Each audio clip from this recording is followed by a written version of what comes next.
how you doing? This is Misha from Periphery here, and I'm showing off my Peavey Invective.MH for mini head, micro head, small head. It's awesome. This is basically the Invective 120 condensed down to a friendly, bedroom-friendly size, right? And I think one of the challenges with this, the Invective 120, if you're familiar with it, is very feature-rich. So trying to see just how much we could cram into this small form factor.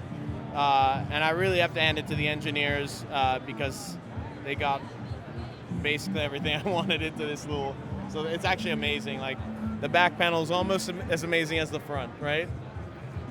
So what differences separate this from the full fat 120 version then? Well, we had to condense everything down to, 10 knobs. So we had to sort of pick and choose what was going to be important.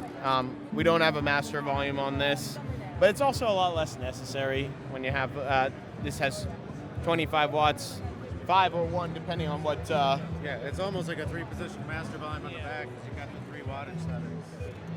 But we kept a lot of the same stuff. We kept the MSDI, which is nice. This has an effects loop. You get, a foot switch here that'll control the different settings. And those settings are, the other thing we got rid of was the rhythm channel because it's already hard enough to just get 2 channels on one of these. So we have the same fantastic clean channel. We have the lead channel. And you can sort of get the difference in tone between the crunch and lead by pressing a tight mud. So it gets a lot tighter with that. We have the noise gate in there. That's a fixed setting, but we found kind of a sweet spot. And it's the same thing with the boost. It has the boost from the amp, but again, on a sweet spot because we only have so many knobs to work with. But yeah, I think for the size, for the wattage, for the price point, I think you might be shocked at how good and how close it sounds to the original. I know that when I compared the two, this is the first thing I did, compare them back to back, and it was kind of amazing. So obviously you started off kind of in your bedroom effectively kind of making music, and that kind of grew into Periphery. Was it important for you to kind of incorporate features into the amp that were really important for sort of next generation of bedroom players, I guess? Well, yeah, I think a lot of people, as you say, are doing that now, and it's something that I believe if you have more tools available to you, that means more music output, right, from everybody. So yeah, I'd say I'm probably always a little bit more biased towards the bedroom recording guy coming from there, but now we have a full complement because you could play a show with this, but if you wanted to power a full stack, you definitely want the 120. Now you have options, right? It's always good to have options. It's got the USB recording out and stuff as well, I guess. So this one does have the USB recording out on it. Yeah, and we also have the MSDI on this one.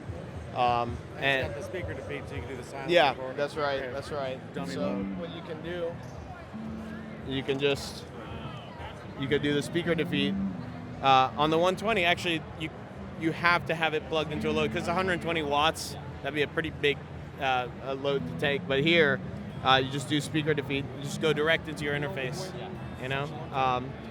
And that's another tool I think is really helpful for recording.